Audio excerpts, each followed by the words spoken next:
Dusty case is horrifying, but a CNN.com commentary raises a thought-provoking question. Should pedophiles be extended some measure of sympathy? Are we doing enough to identify and help pedophiles before they victimize our children? Dr. James Cantor wrote that commentary. He is a psychologist and a senior scientist at the Center for Addiction and Mental Health in Toronto, and he joins us now. Doctor, thank you for joining us. My pleasure. I want to ask you something, and I know people are going to probably send me a lot of hate mail for this. I've never been one to take glee in anyone's demise, and when I saw Jerry Sandusky walk out in handcuffs, I did kind of feel a bit sorry for him, even though I know the jury found him to do some horrific things. I was like, you know, his life is over. All of these young boys, it was terrible for them as well. There are no winners. In your piece, you say someone has no choice to be a pedophile, but someone can choose to not be a child molester. So explain that to us. Well, we have to understand very specifically that pedophilia is separate from child molestation.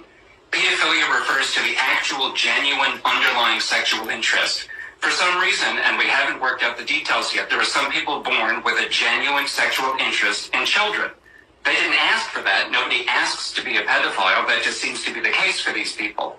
But that's very different from child molestation, which is a choice. They can't control what they're attracted to, but they can control what they do with those attractions. So someone was born that way and they can't help themselves, but that's not to make an excuse for their behavior.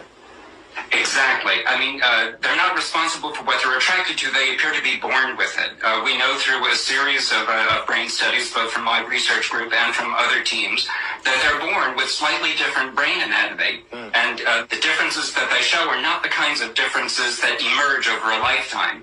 Rather, they seem to be the kinds of differences where whatever the chain of events it is, that chain of events began before birth. It really had nothing to do with any choice. Bullshit. Bullshit, man. Wow. Shalom. These motherfuckers trying to normalize